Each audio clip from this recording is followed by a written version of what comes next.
में कभी किसी भी प्रकार का पाप उदय हो नहीं सकता।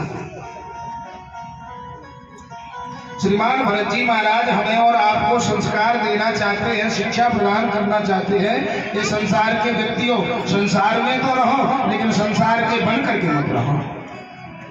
अच्छा, एक बात विचार करिए आप लोग, सुनो। व्यक्ति जब संसार सागर में आता है, हम लोग जब इस संसार में आते हैं तो परमात्मा हमें संसार के ऊपर सवार बना करके भेजता है।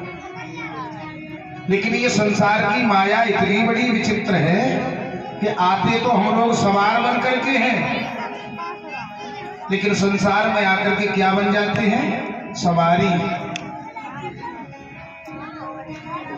बस में हम लोग बैठ करके यात्रा करते हैं, कंडक्टर पूछता है, बोले भैया कितनी सवारी हो?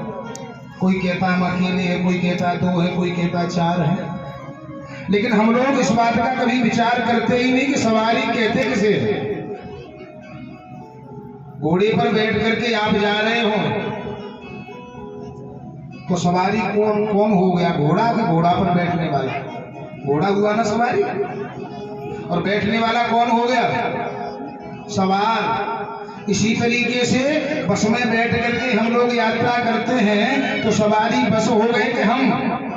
अरे सवारी तो बस हो गई, क्योंकि हमारे शरीर के बोझ को जो ढो करके ले जा रहा है वो तो होता है सवारी, और जिसमें बैठ करके जा रहा हो वो होता है सवार।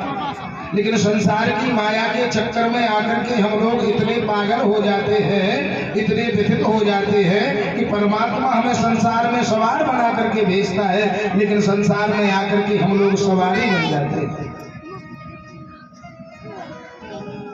इस बात का यदि बोध हमें बना रहेगा कि हम संसार में सवार हैं, सवारी नहीं, तो महाराज हम संसार में तो रहेंगे लेकिन संसार का हमारे ऊपर कोई प्रभाव नहीं रहेगा।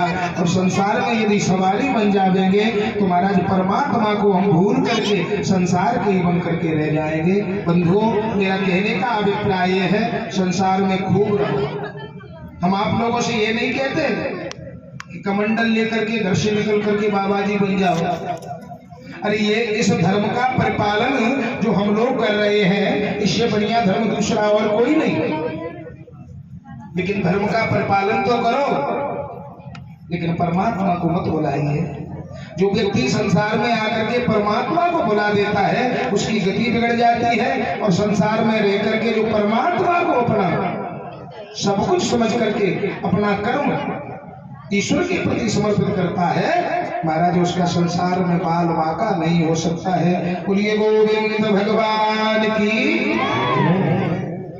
परिणाम ये हुआ बंधुओं, भरत जी महाराज का दूसरा जन्म हिरण के बच्चे के रूप में हुआ, लेकिन भरत जी महाराज को बिल्कुल याद था।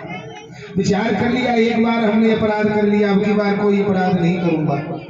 तो ऐसा वर्णन मिलता है कि भरत जी महाराज को जब तक मैया ने दूध पिलाया तब तक तो पेट भर जाता है।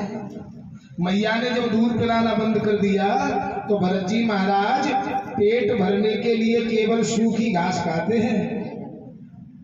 विचार कर लिया, यदि मैंने हरी घास खाना प्रारंभ कर दिया तो कीड़ा मकोड़े मेरे पेट के अंदर चले जाएंगे, उसका भी अपराध मेरे ऊपर ही पड़ जाएगा।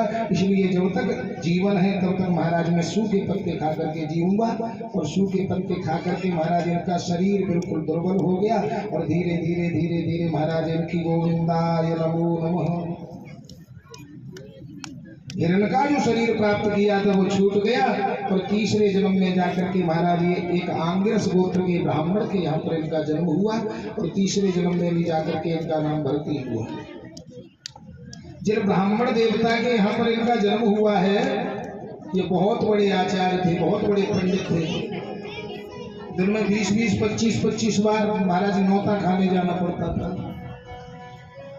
भरत जी महाराज थोड़े समझदार भये, पिताजी ने गायत्री मंत्र पढ़ाने का बहुत बड़ा प्रयास किया, लेकिन भरत जी महाराज ने अब की बार तो संकल्प कर लिया।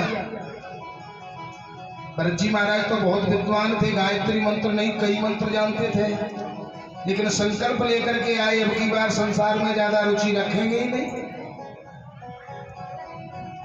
महाराज बिल्कुल कोई प्रश्न करता है तो पागलों जैसा उत्तर देते हैं। पिताजी ने पढ़ाने का खूब प्रयास किया लेकिन पढ़े नहीं। अब तो सभी लोग कहने लगे ये तो भैया पागल है, जड़ है, जड़ है। नाम तो भर्ती हुआ लेकिन उपाधि लग गई जड़। अब की बार में जड़ भरत बन गए हैं। बोलिए जड़ भरत जी महाराज की। अब रहते तो पिताजी और माताजी के घर पर हैं,